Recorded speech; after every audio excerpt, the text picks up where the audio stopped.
Hindi na po natin mapipigilan ang pagdami ng mga Chinese cars dito sa Pilipinas. Nandito na ngayon ang Foton, Chery, MG, BAIC, BYD, Jetour at asahan nyo na sa darating na panahon mas dadami pa po sila.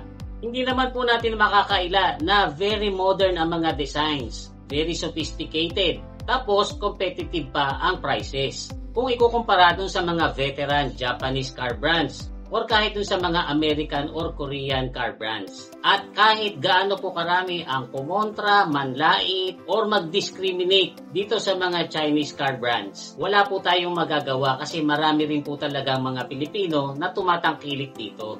Dito po sa channel natin, wala naman tayong dinidiscriminate. Lahat ng klase ng sasakyan, binablog natin. Kaya lang, every time na tungkol sa Chinese cars ang ating content, ramdam mo talaga na maraming mga kumukontra at kuminsan pa nga mga hate messages pa ang nilalagay sa comment section. Kaya ngayon guys, yan ang pagkukwentuhan natin. Yung mga dahilan nila kung bakit palagi nilang sinasabing huwag bibili ng Chinese cars. Huwag kayong bibili ng Chinese cars kasi questionable daw ang quality nito at ang long time durability. Ang madalas po na rason kung bakit napapabili ang isang buyer ng Chinese car ay yung presyo. Hindi naman po masyadong nalalayo kung ikukumpara dun sa mga veteran car brands. Kaya lang, yung presyong low-end sa Chinese cars ay puno ng mga features na makikita mo lang dun sa mga high-end ng mga veteran car brands. Pero sasabihin naman po sa inyo dyan ng mga kumukontra, marami nga mga features, sirain naman, disposable pa. Pag binili mo ng Lunes, sira na ng Martes. Yan po yung mga mababasa nyo sa comment section. Well, ang totoo po niyan, marami po talagang mga sirain na Chinese cars noon. Lalo na nung mga nagsisimula pa lang sila. Puro panggagaya ang ginagawa nila dun sa mga sikat na brands. Tapos kahit hindi pa nila proven na maayos yung pagkakagaya nila, ay ibinenta na nila ito sa mga tao, kaya ang naging result ay maraming mga nasira.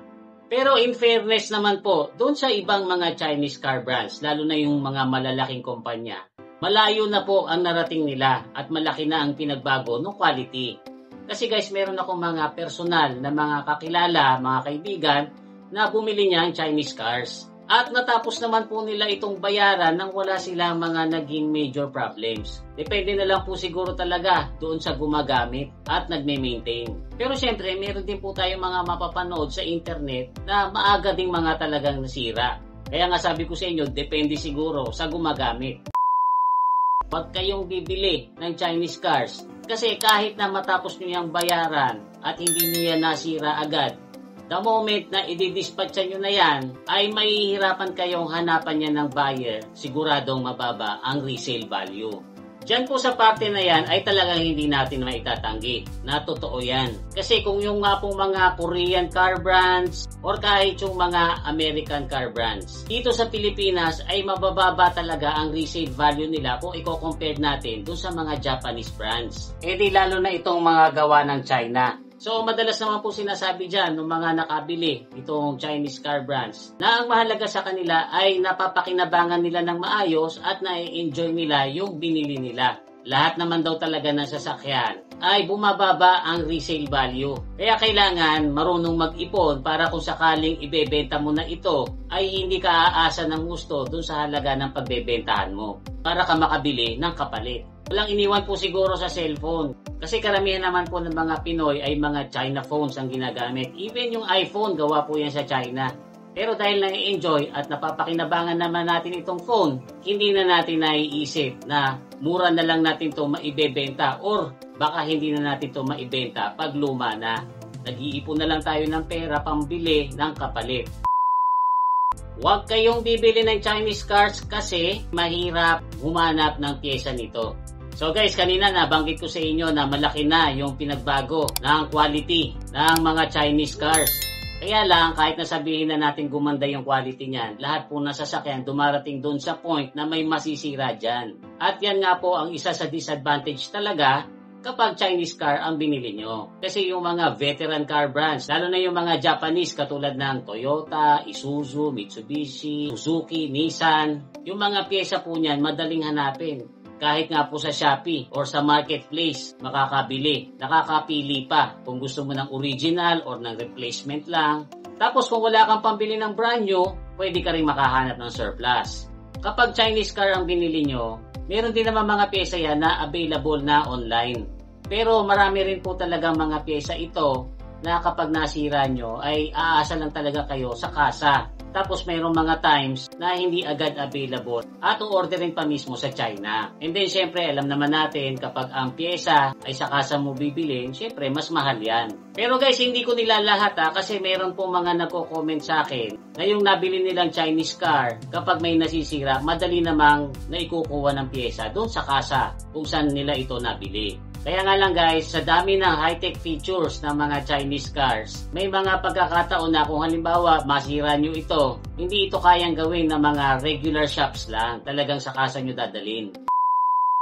Huwag kayong bibili ng Chinese cars kasi problema daw ang after-sale service nito. Ang say ko naman po dyan ay depende po siguro kung anong brand ng Chinese car yung nakuha nyo kasi meron talaga tayo mga mapapanood sa internet na napaka-lousy ng after-sale service. Inabot na nga nung mga nakabili na i-vlog ito at doon ilabas yung reklamo nila. Hulaan nyo na lang po kung anong Chinese car brand itong tinutukoy ko. Pero meron din naman po ako mga nakausap na maayos yung after-sale service. Kung ano daw po yung mga promo at mga promises na binitawan sa kanila ay ginagawa talaga. Tulad na lang daw po sa Chery. Mabilis ang serbisyo at kung ano daw yung mga sinabing free ay free talaga, walang hidden charges. So doon po sa mga naka-Chery dyan, totoo po ba yung mga sinasabi ng ibang nag-comment sa akin or may mga sablay din ba? Huwag ka daw bibili ng Chinese car kasi hindi ka sigurado sa stability ng company. So may sense naman po talaga yan. Naalala ko po noon nung bumili ako ng motor na Rakal. After ng ilang buwan ay nagsarado yung showroom na binilan ko. So imagine nyo na lang kung halimbawa Chinese car ang binili nyo na ginastusan nyo ng 100,000 tapos bigla na lang madidissolve yung company, mamumblema talaga kayo kung saan kayo magpapaservice kapag kayo nasiraan at saka kung saan kayo bibili ng pyesa. Pero guys, hindi lahat ng Chinese car brands ganyan kasi meron pong mga Chinese car brands na matatatag na talaga at matagal na sa business katulad na lang po ng Photon. Isa po sila sa Chinese car brand na napakatagal na dito sa Pilipinas. Sa tagal nga po nila dito ay nakapagtayo na sila ng assembly plant sa may Pampanga. Huwag na huwag ka daw bibili ng Chinese car kasi yung kikitain ng Chinese car company ay maidadagdag lang na pangpondo ng Chinese government para tayo mabuli lalo. So hindi na po ako mag-comment dito kasi political na issue na yan. Ang para sa akin na lang po ay kung ganito po ang katwiran natin, kailangan handa po tayong patunayan na wala tayong binibili kahit na anong bagay na galing sa China. Na sa tingin ko sa panahon ngayon ay impossible. Kasi guys, wala na pong mga gamit ngayon na hindi nabahiran ng kamay ng mga Chinese. Kung hindi po yan totally made from China, ay may mga pyesa po yan na galing sa China. Lilinawin ko lang guys, wala po akong sinusuportahan dito kahit anong car brand. Ang channel po kasi natin ay puro tungkol talaga sa automotive. Kaya kahit anong brand ay iba-vlog natin. Ang maipapayo ko na lang po dun sa mga interesadong bumili ng Chinese cars ay mag-research muna kayo tapos piliin nyo yung Chinese car company na matatag na, yung matagal na po at marami ng showroom dito sa Pilipinas. Kasi guys, napakarami pong Chinese car brands. Ilan pa lang po yung pumapasok sa atin. Ang alam ko nga po mahigit 200 yan sa China.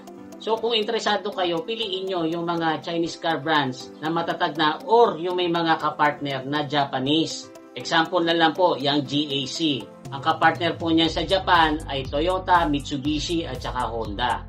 Yung Changan naman po, ang kapartner niyan ay Suzuki. Pero yung partnership nila, ang tawag na po ay Chongqing Lingyao Automobile. Tapos kapartner din po ng Changan ang Mazda at saka Ford. Yung Jiangling ng China naman po, ang kapartner niya na Japanese ay Isuzu. Mas maaayos na po yung gawa ng mga company na yan kasi natuto sila dun sa mga Japanese car companies na kapartner nila. Tapos syempre, advice ko na lang din kapag nakabili na kayo ng Chinese car, asahan nyo na baka ka-experience kayo ng discrimination at hate. Huwag nyo na lang pansinin, enjoyin nyo na lang yung nabili nyo. Kasi wala naman silang pakialam kung saan nyo gastusin yung pera na pinag-ipunan nyo. For all we know, yung mga nag-hate at saka mga nagdi-discriminate, Baka sila naman talaga yung walang sasakyan or walang pambili ng sasakyan. So guys, I hope na na-enjoy nyo itong konting kwentuhan natin. Nakikita ko na ang magiging kontrahan sa comment section natin. So huwag kayong mahihiya, ilagay nyo lang po kung ano yung mga opinion nyo sa baba. Iwasan nyo lang po makipag-away. Tapos syempre, huwag nyo kakalimutang mag-like at mag-share. Muli, ito po si Kuya Mikmik na nagsasabing, palagi kang lamang pag marami kang alam. Bye-bye!